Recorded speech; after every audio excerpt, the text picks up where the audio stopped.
Welcome to the Friends with Money podcast, brought to you by Money Magazine, creating financial freedom for Australians since 1999.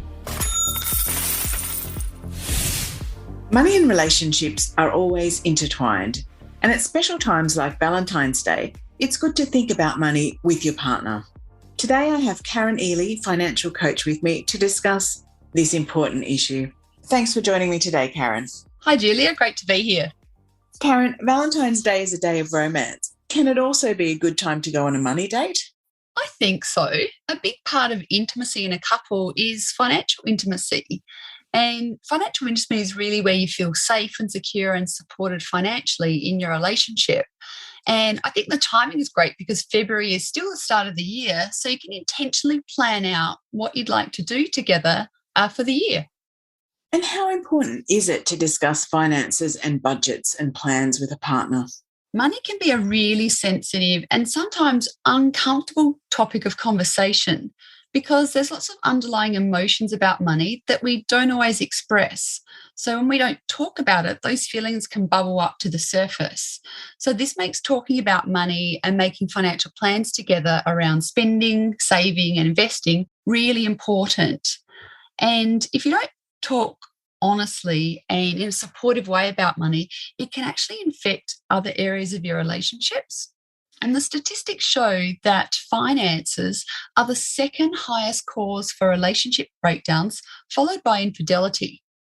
And marriage research also indicates that many couples wait more than 7 years before seeking help in their relationship issues. And you can imagine over time, a lot of frustration and resentment can build up, especially around your finances. So yes, talking about money and finances is really important. And what I found working with hundreds of couples, what I find is that when you've got a couple, there's one who's usually a spender and the other's a saver, or there's one that likes to take risk and the other one's more cautious.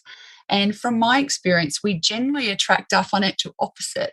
It's often about finding some middle ground as a couple. So to be able to have these conversations and talk openly and honestly about what each person's spending or what you want to achieve financially, it is really important. One of the things that I've always found is that, you can't talk about money as something separate. It's so entwined with your life goals, etc. And I've heard from a lot of financial advisors that, when they do get couples in and you're going through all those financial goals, it's often something that they need a box of tissues for. It brings out such heavy emotions.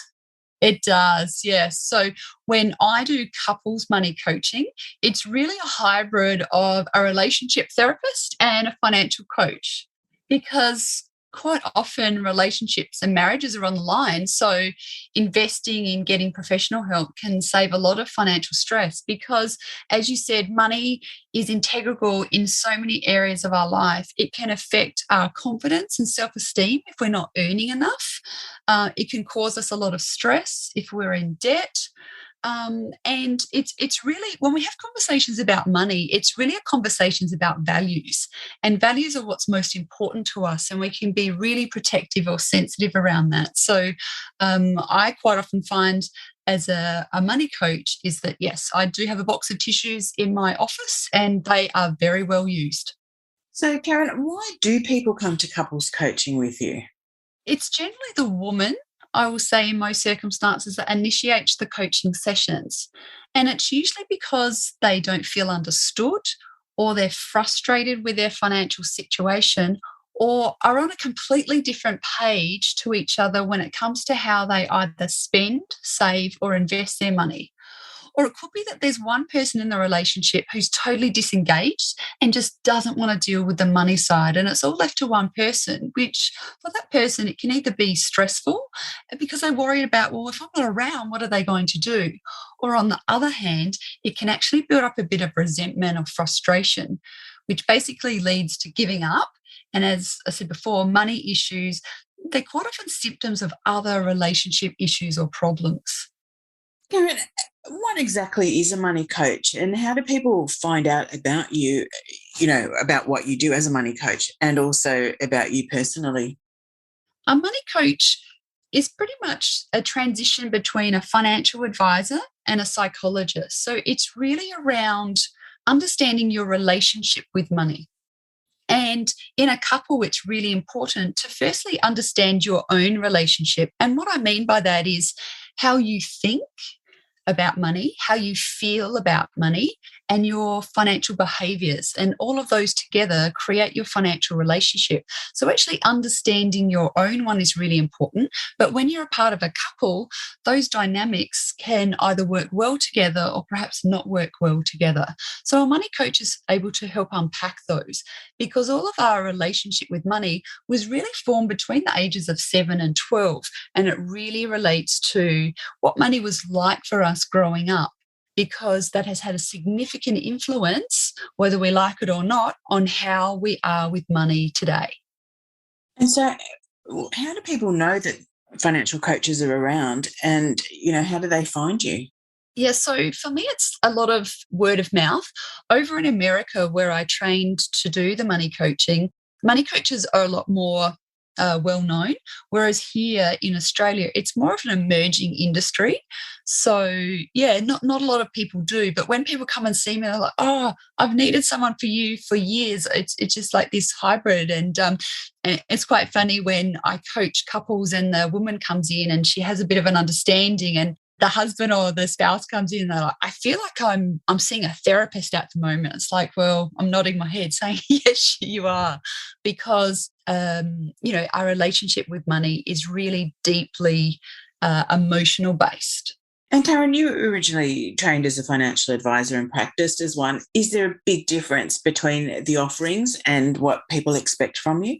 Yes, absolutely. I like to use the analogy of just like there's two sides to a dollar coin.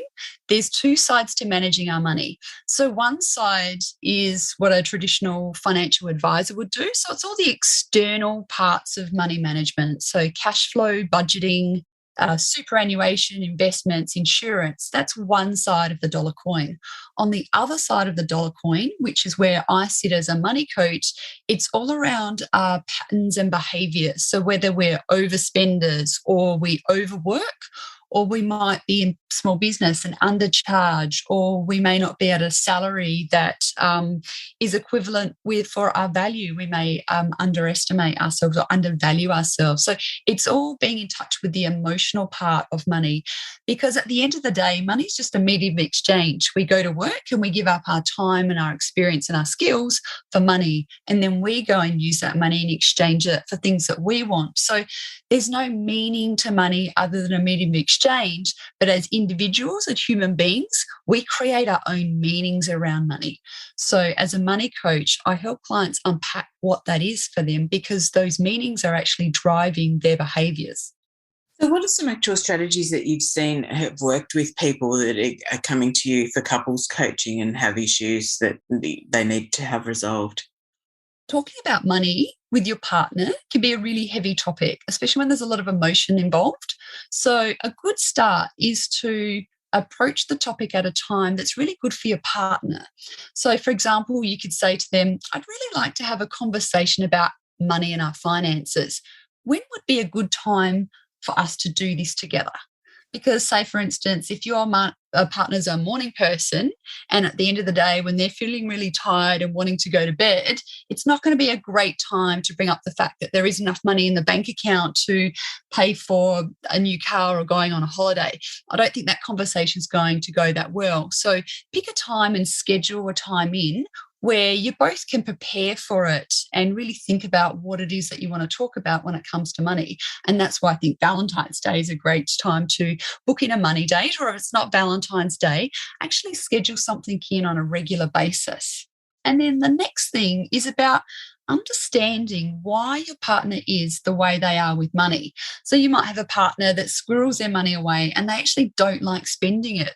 Or they could be a workaholic and obsessed with earning more and more money and never feel like they have enough. Or they could be someone that overspends and spends more that they earn. So what you want to do as a partner is be really curious to find out, where has this come from? Because as I said, we all inherited our basic money patterns and behaviors from our family. So just ask your partner, what was money like for you growing up? because you really want to understand each other's financial fears. And we all have them. I have them. I'm sure you have them. But fear is a really powerful driver when it comes to money. So as a partner, you want to be really compassionate and curious to learn more about your partner from a financial sense. Another thing couples can do is take a money personality quiz or a money type quiz, and they're a really fun way to learn about each other's traits and more about the other person. I also recommend that couples set up joint and individual goals, like have ones that you work on together so you feel part of a team and are really connected and bring each other closer together, but also have your own goals and really support each other for that. Understanding your values are really important too, because values are really important drivers, and they're really about getting to the core of what are the most important things in your life, and to understand what role does money play in helping you and your partner achieve your goals. And the other thing that I find causes a lot of issues is around discussing roles and responsibilities in the household for who's responsible for managing the money, because quite often it's just defaults to one person. There's almost like this implied agreement. So, oh, well, you're better at money than me, so how about you manage it all? And the other person just absolves all responsibility.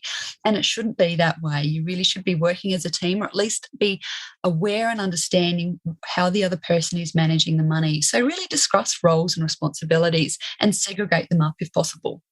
Karen, what are some breakthroughs that you've seen when you've been coaching a couple that they've had some sort of issue and you've resolved it or helped them resolve it? The best part about the breakthroughs for me is obviously tears and tissues, but when one person really deeply understands what the other person has been doing. So if they have been an overspender, there's a reason why they do that. And we can be really critical and judgmental. It's like, well, why do you have to spend so much money on shoes or handbags or clothes? And when we actually unpack them, we as a money coach and doing couples therapy, we actually delve deep into an individual's childhood. And sometimes, actually pretty much all the time, there is some underlying trauma that person went through younger. And the trauma could be a significant trauma, or it could be something that you and I might find quite menial, but it was really important defining factor in that person's childhood that made them decide certain things about themselves, their worthiness, their how much they think that they deserve in terms of money, in terms of having it or not having it. And so it's a really beautiful breakthrough when you can sit there and the individual person is actually discovering that about themselves, but then having their partner in the room that they can also understand, oh, that's why they do that. And just having that empathy and compassion, it really brings a couple closer together, because it's never about the money. There's always some underlying reason why we do what we do with money. Can you give an example of one of those incidents? I worked with a couple, and the woman, she had wanted to have nothing to do with money. She's like, no, you take care of it. I don't want to look after it. I don't want to manage it. I don't care. I just don't want anything to do with money. And so when we went through her childhood, we uncovered one day where her and her brother and her mum and dad went to a department store, and they didn't do it very often. It was a really special treat. And before they went off to the shops, Dad gave her a $50 note and said, here, you look after the money for everybody, and this is your responsibility, and we're going to give the money to you. And so they all went shopping. And she bought a dress, and he bought a toy truck or something. Her brother bought a truck, and her mum bought a lipstick or something like that. And they go up to the counter to pay, and she goes in, puts her hand into her pocket, and the money's gone. And so you can imagine how a 9-year-old felt putting her hand into the pocket. There's no money there. So that was bad enough. But then her father, not intentionally, but really shamed her, saying, I can't believe you lost that money. You just can't be trusted when it comes to money. And she was really deeply shamed from that experience. So as a result, she just wanted nothing to do with money. And I can imagine it had so many impacts on her life. Wow. It does. And because when we're so little, our brains are just like these little growing energetic sponges and they're very sensitive. So something that you and I might think, well, that wasn't a big deal. For a 9-year-old child, it is a huge deal. And unfortunately, it can deeply impact us and it goes into our subconscious, Julia. And so we're not even aware of that. She hadn't thought of that memory. You know, this client that in particular that I was working with, she was in her early 40s. And it wasn't till we actually deeply dived into her childhood that we uncovered this. And she's like, wow, I had no idea that that is my block and my aversion to wanting to be responsible or dealing with money. And so once she discovered that block, was it easy to get past it? Awareness is the first thing. The second thing, though, Julie, is because this has been going on subconsciously in her brain and it's neurologically hardwired in there that she's not to be trusted with money, she's not good with money, she'll just lose it if she gets it. There's a lot of work that needs to go into rewiring those neural pathways. So whilst understanding it is really important, then there's some strategies that need to go into place to rewire that, to say, look, I can be trusted with money. I'm a grown-up now. I can take care of my money. It's safe for me to have it because I can protect it. So she needs to then relearn a new way of thinking about how she can manage money effectively. What are some of the other problems that people find themselves in as part of a couple? Some of the main financial themes I see couples struggle with is that you have one person that might be a saver and the other person's a spender. And the saver is really wanting to put away for the future and for financial goals, but they're constantly being undermined because the other person is spending so much money. Or they might have disagreements about what money should be spent on, and this comes down to values. So one person might be really into material things and having a nice house and a nice car and clothes, while the other person prefers to spend money on experiences and holidays and being present and having more time freedom. Another theme is who's in charge of the money. Another deep one that I see is around the disparities or differences about how much each partner earns. So you might have one partner that earns a lot of money and the other one doesn't earn as much. And so then it comes down to, well, of that money, who has a higher say in the financial decision making? Is it the person that earns more money or is it both of them together? Because that can cause a lot of issues as well. Karen, can one half of a couple come to coaching and benefit from your help? Yeah, so ideally it's better to work with both couples, but I do regularly just work one-on-one with one partner. And about halfway through, when the other person sees some really significant changes or transformations of the way that they're managing their money or approaching it, the other person kind of normally jumps in. But I can really get to a client to get to the core of the issues. And when it comes down to helping communicate them with the partners, we can do a bit of role playing, because often challenges in a couple when it comes to money really comes down to effectively communicating.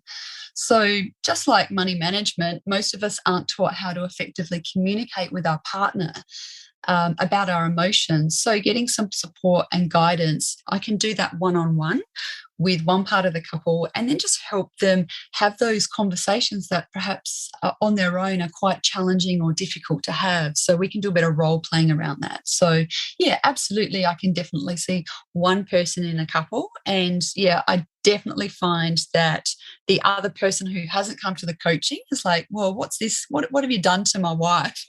So I want to learn a bit more about it myself. And I guess it's when a couple has got issues in managing money in their relationship and it's causing problems, I guess you act as a bit of a mediator as well. And instead of the couple necessarily having that conversation on their own, they've got someone in between who can make it, less volatile a conversation. That's exactly right, Julia. And one thing that I do observe is, as I said before, it's normally the woman that initiates coming and seeing me for some couples coaching. And so they automatically kind of think that, oh, well, Karen will be on my side. But quite often I'm not. It's about, well, let's just give your husband some space and let's hear from him rather than one person over talking or finishing the sentences for the other person. So it is very much a facilitation so that they can have effective communication rather than it devolving into an argument. And I've done a bit of research on this, but I have found that, when I talk to people about their money behaviours as a couple, those who regularly talk about money and, know what the goals and values are in the relationship, they've got much stronger relationships. Absolutely. Financial relationships and relationships overall, it really creates a strong bond between the couple. And so I highly recommend having regular money dates, I like to call them, because, we want to put a bit more fun into it as well. So, cook a nice dinner or have a bottle of wine or do something, go for a picnic but schedule in that time because it is really important. The more that you can openly talk about money, the better and stronger that relationship is going to be. Thank you so much for joining me today, Karen. That's been great. Oh, my pleasure, Julia. Thank you. You've been listening to financial coach Karen Eley. Please remember you can listen to Friends with Money wherever you listen to your favourite podcasts, and please subscribe so that you don't miss our next episodes. Thanks for listening to the Friends with Money podcast. For credible, independent and easy to understand financial commentary, visit moneymag.com.au. Please remember that the views and opinions expressed in this podcast are general in nature, and further independent advice and research based on your personal circumstances should be sought before making an investment decision.